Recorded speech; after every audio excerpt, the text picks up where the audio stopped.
Hey guys, this is Hee-Haw with Dark Moon Cards and Games.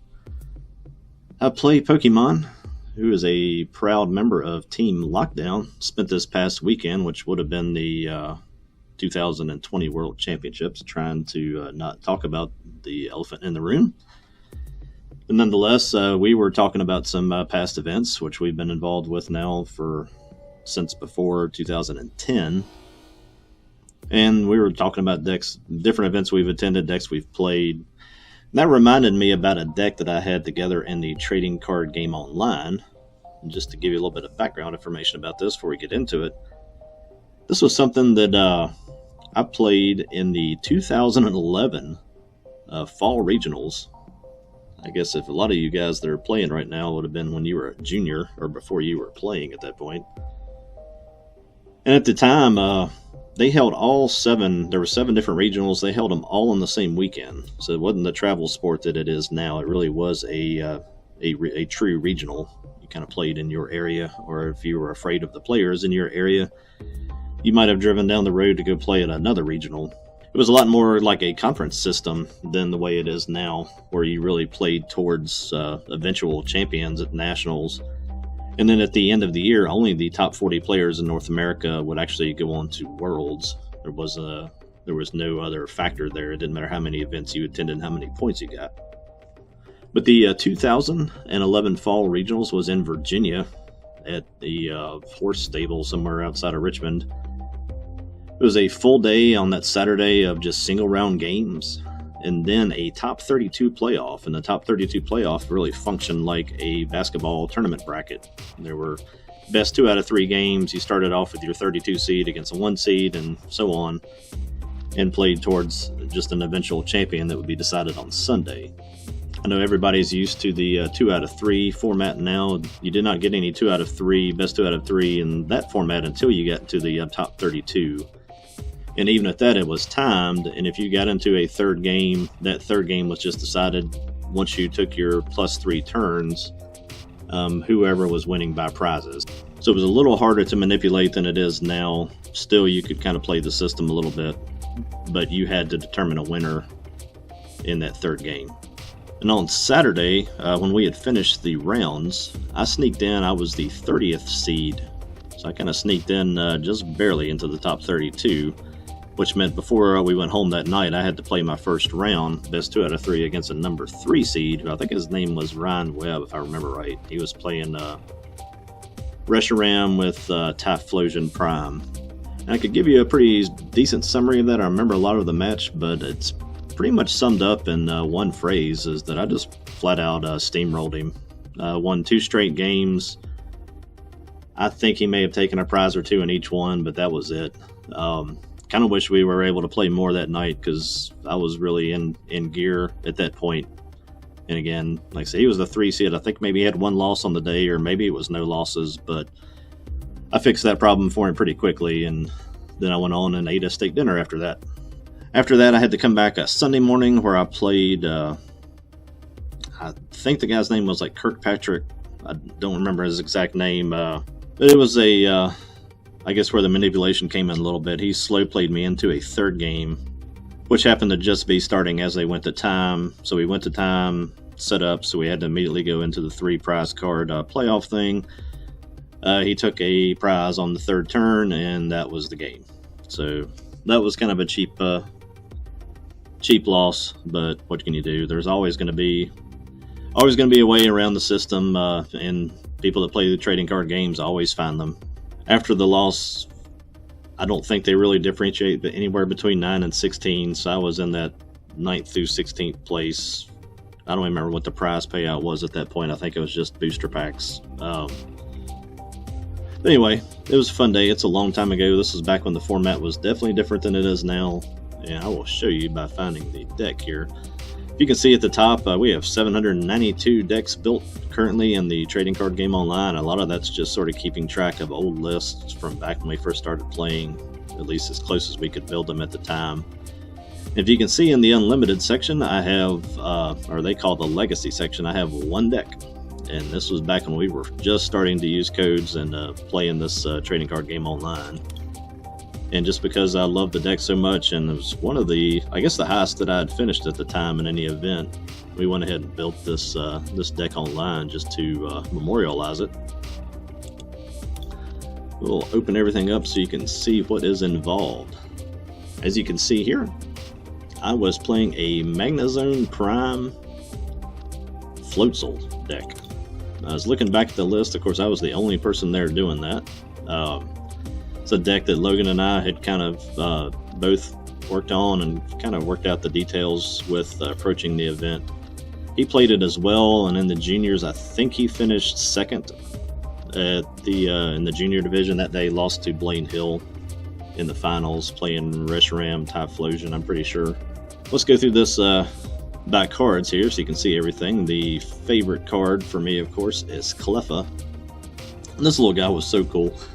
You can see 30 HP, had the Poke Body. They had not combined all that into abilities. I think they were Poke Bodies and Poke Powers. They both functioned differently at the time, but Sweet Sleeping Face, as long as Cleffa is asleep, you prevent all damage done to him. So basically you would Eek, which a free attack, lets you basically just have the same effect as a Professor Oak's New Theory. Shuffle your hand into your deck and draw 6. Of course, that would end your turn, and you would hope that you would stay asleep and just not be able to be attacked by your opponent until it came back to you. And then, of course, that trick was you hope that you woke up coming back to you. So I had lots of different experiences with that during the day. Sometimes you could never get him to wake up. Sometimes he would never go to sleep. But just another setup guy. Of course, the basics there of Magnemite was 50 HP. Of course, everything's weak to fighting. I know Donphan was big at the time, Donphan Prime, so you had to be leery setting up this deck against Donphan, but you could, once set up, you could kind of destroy Donphan with this because you could one-shot them. There's the Magneton. And of course, the centerpiece, Magnezone. It's an amazing card. Haven't really seen anything like that since then. I actually still have a copy of this card in my wallet. It's just how much I love this guy. See, this one's sporting the Poke Power, which is basically a Poke Body, worked all the time. You had to activate a Poke Power. Once during your turn, you may draw until you have 6 cards in your hand, and it can be used if he was affected by a special condition. And this was used in another deck, I guess, with the end Mega Prime. A lot of other players, I think, played, but in both instances, it really was meant to work with Judge, where you would limit your opponent's hand, get 4 new cards yourself after you played whatever you could play, and then you could just draw back into a bigger hand with Magnezone. You set up several Magnezones on the field, so you just keep drawing and shuffling, all the while cutting your opponent's hand into 4 while they sat there and just watched you get massively set up. The other part of this was a Floatzone, coming from a 60 HP Weasel that really doesn't do anything. Floatzone, free retreat, only 80 HP, was in the deck for his Poke Power Water Acceleration. Once during your turn, you may attach a water energy from your hand to Floatzone. And again, can be used if he's affected by a special condition, which I guess I need to go back to Magnezone's attack so you understand why that was there. His attack, Lost Burn, did 50 damage, and you could pick however much energy you wanted to that you had in play on your field and discard it to the Lost Zone, not to the discard pile, so you could not get it back. And however many you chose, it went in multiples of 50, so this was not a unlimited damage deck. You could knock out anything. There's very little back then that would really one-shot stuff. I think the biggest thing in the format I can remember was Tyranitar Prime. I think he was maybe 160, and people at that time were like, oh man, that's crazy. 160, that's getting out of control. Of course, now we have 340 HP guys. But anyway, you could actually, all the trouble they'd go through to try to set up a Tyranitar Prime, you could just blow him up in one turn and just watch the sadness run all across your opponent. So Magnezone was just amazing. But yeah, the Floatzones would just let you attach extra energies each turn. Try to get a couple of them in play. If you get 3 of those guys in play, you're adding basically 200 damage you could do a turn once you were set up. And as far as setup goes, really the essential card for that back in that time was Pokemon Collector. It let you search for 3 basic Pokemon and put them into your hand. So you really wanted that on your first turn to get out a mix of Cleffa, Magnemite, and Weasel. And then from there, try to get your other guys in play, and then you could take your extra guys and just use Pokemon communication and get them. Kind of functions still like that today in a lot of decks, and then Rare Candy to Magnezone. Another card I've been waiting for them to maybe reprint at some point, because this was, I think, Unleashed is the set that was in. Dual Ball, you flip 2 coins, and for each heads you get a basic Pokemon, so just another way to get out your basics, but it was an item. They were still called trainers at the time, but you can see the supporter was actually called supporter. They hadn't labeled everything trainers and differentiated over in the corner like they do now. And see, the other things, energy retrieval is pretty obvious, just to get a couple back. Plus power. There was a lot of Reshiram Typhlosion at the time, weak to water. And Reshiram was 130 HP. If you could set it up and you knew the matchup you were getting into, you could put an energy on Floatzone and sort of act like I'm just saving that for Magnezone. But then on your next turn, use Water Acceleration and attach from your hand and power up the Waterfall. And then with a plus power, make that 60 turn into 70, which would be times 2 against a 130 HP Reshiram, would get you kind of a surprise knockout against them and save you a lot of energy. Even if that Floatzone got knocked out, you could get that energy back, which was essential, since when you burned it off with Magnezone, it was gone. See, everything else Judge showed what that did. The Oak's new theory was basically just Cynthia. Shuffle in and draw 6, which again worked great with Magnezone, because you get 6 new cards, play what you could, and then draw back up to 6. And the only other thing of note, I guess, is that Pokemon Catcher at the time, there was no coin flip. Of course, in the trading card game now, they've issued errata for all these old cards. This was the Emerging Powers version of the card, but it did not require a coin flip. So that was a boss's order item that just means you could grab whatever you wanted to whenever you needed to. And what was so good about that, and why I only ran 2 of them, is because of the other item card, Junk Arm. This was an amazing card in this deck. Lets you discard 2 cards from your hand. Then you just search your discard pile for a trainer card, which now would say an item card. Show it to your opponent, put it into your hand. And of course, you couldn't get your Junk Arms back, but it basically lets you have extra copies of whatever you needed. Rare Candy, Dual Ball, Energy Retrieval, Plus Power, Pokemon Catcher. And I guess the last thing of note was the ran 5 Lightning Energies, and then 12 Water. And that is a total of 17 energies. You only needed 1 Lightning for Magnezone, so you tried to not burn those unless absolutely necessary. If you got your other one as a water, that's great. If not, you could put 2 lightnings down on it. And once they get knocked out, that's basically why the energy retrieval was there, was just to get those lightnings back. 17 energies in there total, I think, is a total of 850 damage you can deal out. So this deck actually, you get it set up, would function in the format now, as you can knock out 2 VMAXs or 2 tag teams with that easily, and take 6 prize cards and 2 knockouts. So it's a shame there's not a stage 2 kind of like this back in the format again. That would be a nice thing to play as a counter to some of this big stuff. So with that being said, we're going to try to play a game here against a current format deck, and just see how Magnezone Floatzone from 2011 keeps up with something from 2020. Alright, so we're going to get into a game with Georgia. Ask her to pick something that wasn't just going to steamroll me like a current format Pikarom or something. I think she ended up grabbing a Green's Reshizard, which is still a pretty daunting task. But we will see if we can get anything set up against this, and if it can even remotely hang. You can see I'm starting with Cleffa against Victini V, so I think Eek is appropriate there. It's definitely an interesting part of this format is the even when we're playing just unlimited, it still goes under the current rules, so don't think she can play a supporter. From listening to her across the room, I think she has a handful of supporters and not much else. So we will, I guess she's passing there, and let's go see if we can get anything going off of this. Put away Magnezone and go ahead and get out a Magnemite. So it takes 2 energies to attack with him, so we'll attach water. And we'll judge, because we're going to eke after this, so the 4 cards doesn't hurt me. There's that collector. I wish I had that first. Get down the second Magnemite. I'd kind of like to hold on to that collector, but I think I need Sleeping Face to come into effect so I don't die. So let's do Eek. That's pretty good. Stay asleep.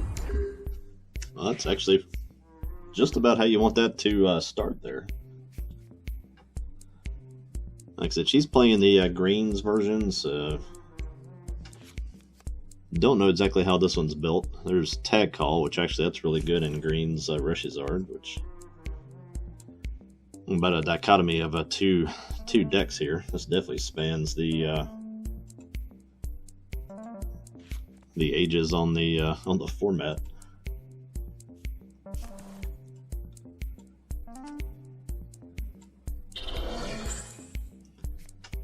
She admitted coming into this one that she does not played greens much, so maybe a little bit of inexperience with the deck will actually help me not just get murdered here.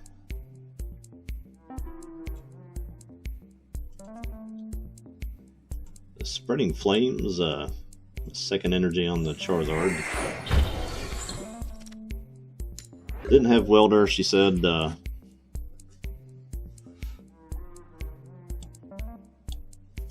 So kind of a slow start there, which hopefully is going to prove beneficial to this one. There's nothing really to take off of Pokemon Collector. We could get one more basic out. Go ahead and put a water on Magnemite and play that collector. Maybe at least shuffle things up here a little bit. Got 2 Magnemites in play. I think we want to definitely be able to dump energy down, kind of like mad. So we're going to I'll grab these 2. The one's going to go back in regardless. But 3 Floatzone set up in this thing might be what we need actually to try to reach out and touch that Reshiram Charizard. There goes an Eek again. Shuffling gets 6, and hopefully he's feeling sleepy. And he is. So there goes Cynthia Caitlin.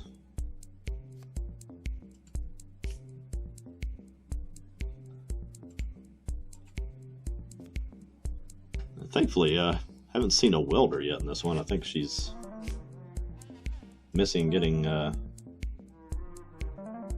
hands on that.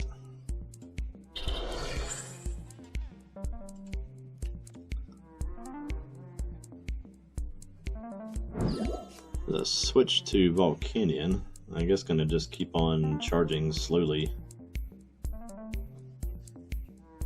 the Reshiram Charizard down there.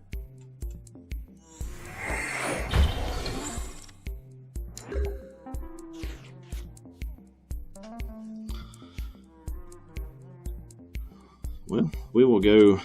This is definitely proven to be a slow start to this. I guess Cleffa's doing a little work there and buying us some time.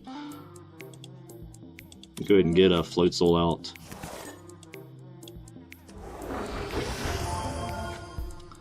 So I'm going to attach for my turn.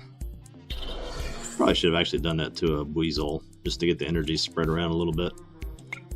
So you can, with Lost Burn, you can burn it from anywhere. Don't think it's going to do me any good to play Collector. I'm going to, I guess, play it and just get some stuff in my hand because I can't Eek. I stayed asleep there. So maybe this will give us a little bit better shuffle and keep us from drawing a Magnemite. This is a barn burner so far.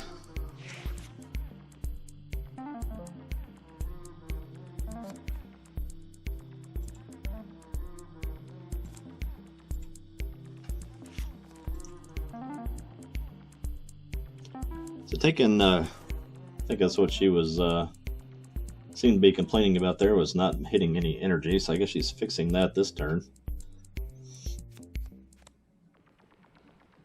Fiery Flint is such a good card in Reshizard. Fortunately, it rotates here with, not exactly sure when that's official, but I guess it's basically now, since there's really no events remaining in the format until the official rotation date, which I think is maybe end of August or something, I don't know. Grabbed a welder off of the Pokegear. Now, I guess it's just going to keep on going here until either this Cleffa wakes up or she runs out of energies to attach all over the field. There he is. There is a Professor Oak's new theory. Yes, that's a Cynthia, basically. Maybe it will get us a little bit more of what we need. Getting there slowly. See, if we had a way to catch, be cooking with gas right here. This Cleffa, as you can see, does retreat for free. So we can get another energy down. We can magnetic draw, and if we can get to a catcher, we can nuke this Reshiram Charizard. There it is.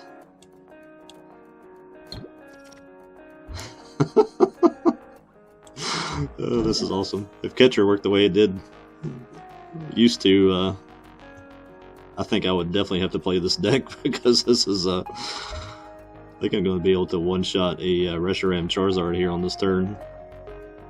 We're going to communicate in, and I think just because we keep missing candies, I want to get this other Magnezone out, because I don't think it'll take much to return KO 140 HP Magnezone that used to just be a beast. We will retreat. He is. I've got to burn. I burned 6 to get him. There's 1, 2, 3, 4, 5. Oh, this is awesome. This is why I love this deck so much back in the day.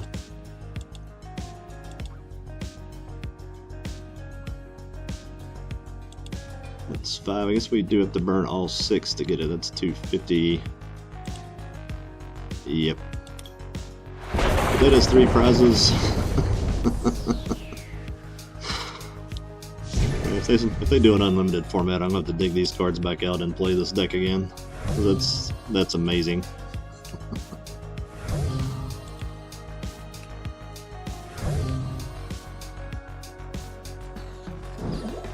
Yeah, Georgia's giving me a little stink eye from across the room, but I think she'll be alright. Ah, the boss. I'm gonna take out a Floatzone. How dare you? A high heat blast for 110.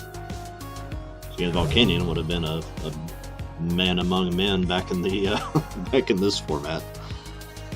Double check. Yeah, Floatzone is free retreat as well, so I guess you can send up that or Cleffa, either one. Don't know if we want to get down another Magnemite. I guess we could do that to draw, and we'll still be able to attach with the 2 Floatzone. So let's do that. Get that lightning there. Kind of seems. I like to get 6 just to try to get another Magnezone, definitely, but I also really like to judge. Oop, I want to jump the gun there. Let's water accelerate that one, and then play judge.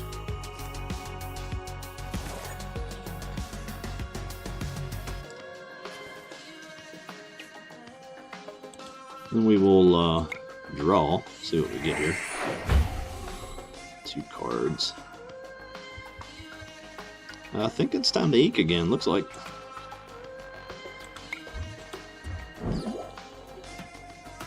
I'd like to be able to hold on to that catcher, because that just about wrapped the game up there if we catch that Victini. Cleffa's definitely carried his water. Let's see if he can get us through one more turn he stays asleep. It is such a great deck.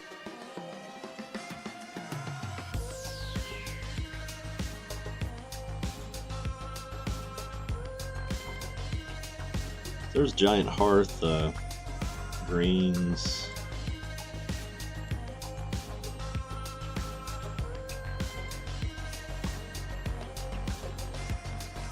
It's like using Giant Hearth, getting 2 fires, start charging this other. Actually, I can't charge the Charizard. Yeah, that's right, 'cause she played the greens already.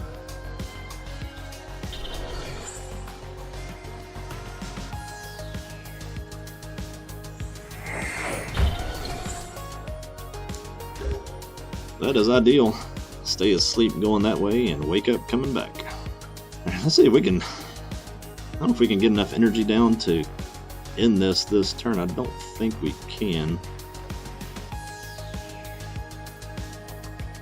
Got a 5 lightning, so I think I'm good to attach there. We will water acceleration there. I think if we try to junk arm, have to toss 2. We can do that and get back communication and get that second Magnezone. Let's go there. Let's junk arm.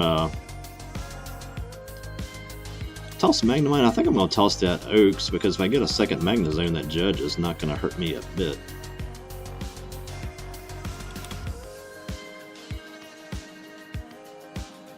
Except I needed to keep that Magnemite. Was not thinking on that one. Let's see. Yeah, I kind of screwed that one up. We can probably maybe draw into a Pokemon. At least we hope. That was an oops. It's magnetic draw. Well, that's a little better. We'll candy into this one.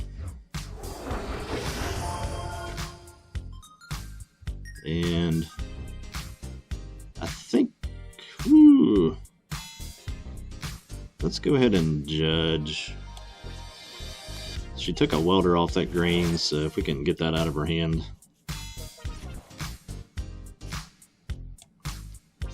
So there is 3 Magnezones on the field, and that would definitely be all you needed for pretty much any game. I've not done my homework there to see if I had energy retrieval still in my deck. What the heck? This is just for fun anyway. We will. Actually, you know what? We'll roll the dice here. See if we can get this Charizard active. Oh, that's so great. Alright, now we got 2 magnetic draws. First one for 6. We're gonna get close.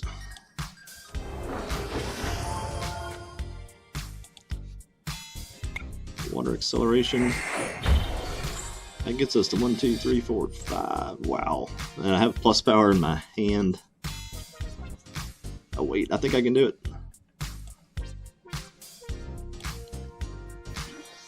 So there's plus 10. Oh, this is so great. Use plus power again.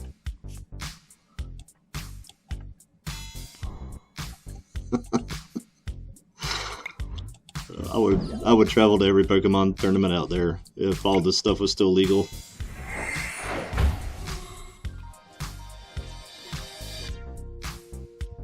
Let's see. Is there anything else fun we can do? I think that's about it, and that should be all we have to do. We're gonna Lost Burn. It should get us to our 250 with our plus powers. There you have it. Floatzone, 2 knockouts, 2 tag teams, only lost a prize card, so. Well, there you have a look at what took me to top 16 almost 10 years ago in 2011 at that regionals, and I think we're going to retire the deck now. After pulling that off, I'm not sure what else this thing has left. I never got a regional championship with it. I think a little bit of luck my way, it would have been very possible. But that is, I think that is definitely grounds to pull this guy back into the garage and let him take another 9 or 10 year nap. So let's pull him back up here just to let him have one more breath of fresh air here before he goes back into retirement again. There's the Magnezone Floatzone list that almost 6-0'd a Green's Reshizard. Lost one prize to it, but not gonna get too cocky over that there, because Georgia will be the first to admit that's not her deck, not one that she's got any time with. But she was a good sport to play it, and just throw this out here for just something fun to look at. We get a chance, we'll go back through. Maybe there's some other old stuff that we can review on here too as well. I think we've got builds for both of they've got several regional championships between them, and I think we've got some copies of those decks there. So let me try to break one of those out here and show you another or walk down memory lane. But again, hope you enjoyed seeing this one as much as I enjoyed playing it again. This is just it's got to be my all-time favorite deck. I can't think of anything that I enjoyed playing more than this. It was just so good back then, and I mean, it's not terrible now. You could probably mix in a few things, more recent cards, if anything like this was still in the format, and make something like this actually pretty competitive. But either way, hope you enjoyed the video.